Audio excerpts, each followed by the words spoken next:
get into our little college, and not little, we had some big college stories, matter of fact, and high school battles. I want to talk about you and what you've been up to the past few years. So basically, you had a run with Sierra Canyon as an assistant coach. Now you're having another run. Let's talk about a little bit about Sierra Canyon, how it was. And I know everybody asked you this question, but Oh yeah, yeah. this was the Nah. big start where you, I guess, where you started really dealing with a lot of, let's say, star potential players. I don't know how it was before that, but yeah, just let us know how that happened, all that. Yeah. So I was coaching at my old high school at Palisades. So I was there for 6 years. And so that was like a blessing for me because my old high school coach was still the head coach over there.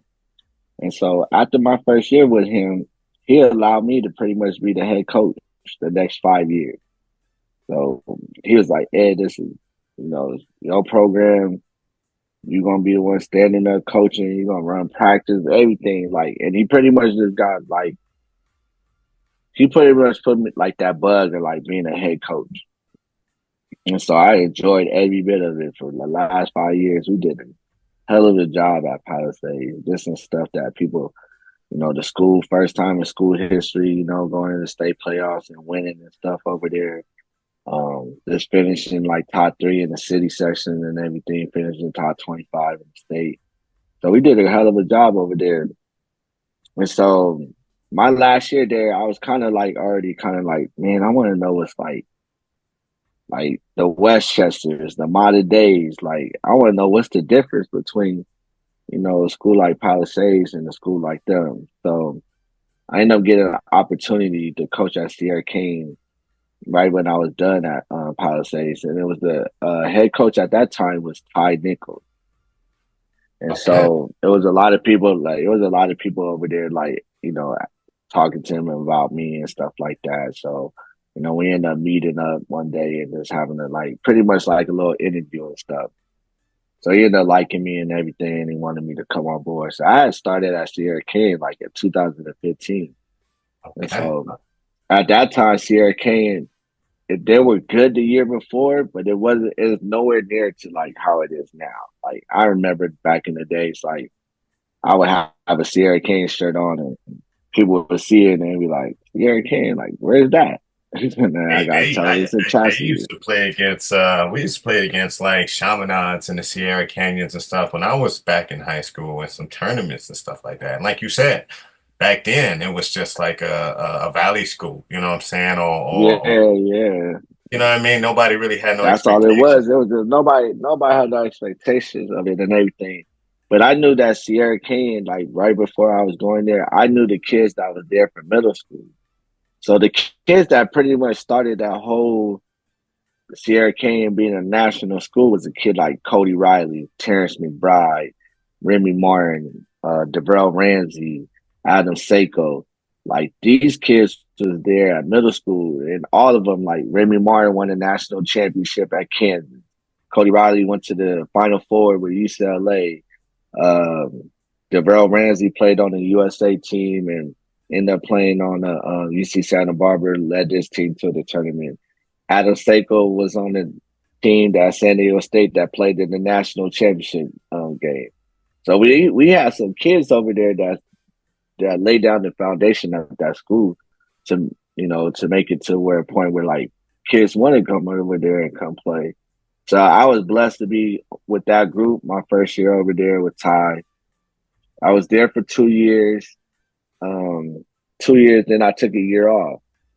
So when I took that year off, that's when Andre Chevalier ended up taking over.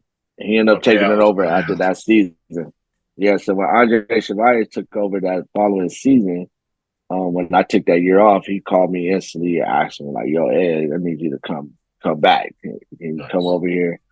So I told him, yeah. So then from right there, that's when the whole like just everything went crazy. Because our first 2 years, my first year back at Sierra King, that's when we had Scottie Pippen Jr. just transferred there.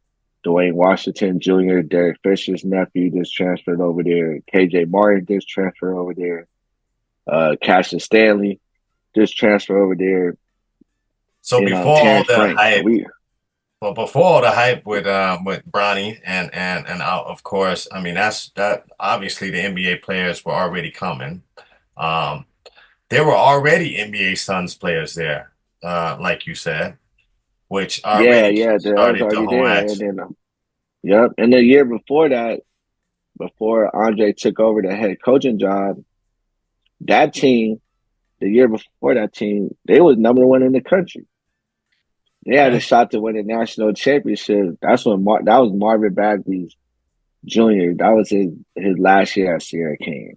So that Yeah. team was really good. That team just ended up just like that team just didn't win it all. That team, and that's the only thing that sucked about that whole stuff with that team. Like I said, with Cody and Remy, there was the Hmm. one that kind of laid down the foundation, but they don't have no banner up in that school. And that team was probably the only team that we ever coached. I wouldn't say talent wise that didn't have a chance to be the number 1 team in the country, but that team was number 1 in the country. Hmm. And that team was going through Lalamere, Oak Hill, Finlay, Memphis East. They was beating like top teams, top high schools that was powerhouses, and they played them all that season, and they was beating them and winning. They just came up short when it got to the California, and that's why most people don't really understand like how tough California is to win a state title and stuff like that. Because the open division is just crazy. So that team before Dre took over, that team had a chance to just put up a banner as a national champ. And nobody could have said anything about to that team because that team would have been like, yo, we're the only team that ever won a national championship at that school. So that's the only thing that I felt bad about that. But then shoot, we come in there that following year, like I said, who got there and people didn't have high expectations because there was so much change, right? Andre being the new head coach over there, Ty left, Marvin's gone, some of the other kids graduated. We got new kids, but they're not like Scottie Pippen Jr. was no highly touted recruit kid as a junior. KJ Martin Jr. wasn't no highly touted kid.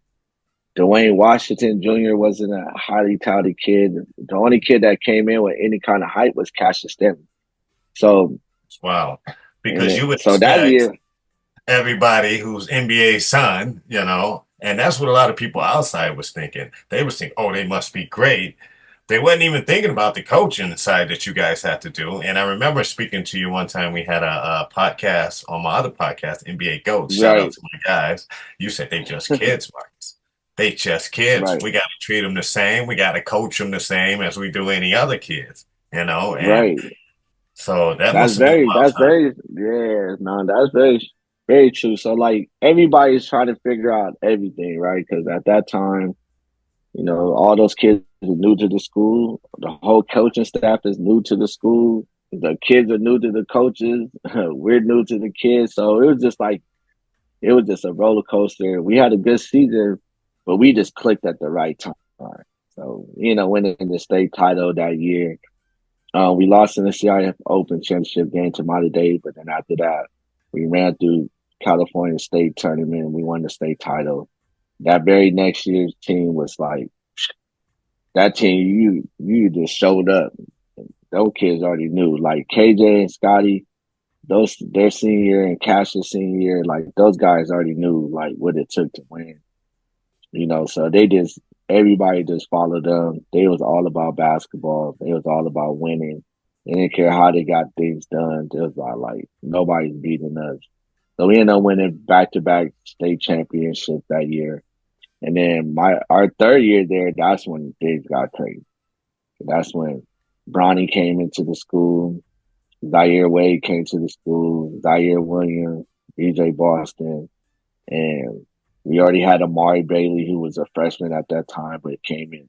That's his sophomore year when Bronny and them come, and that's when we Yeah. took the world. The world that season was probably like I learned so much from that year because that year was just like I don't think any ever high school ever from any level from the Mount Verds to the Oak Hills to back in the day, Crenshaw Westchester. Only kind of team I could deal with that had to deal with that type of media probably was like LeBron's senior year, you Hmm. know. But every game we played that year was on ESPN.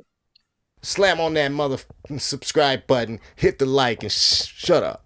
Such a high level that now we even have the NIL deal. Now you got Right. players, and I think it's because of this type of action what you guys did. That was Rockstar City.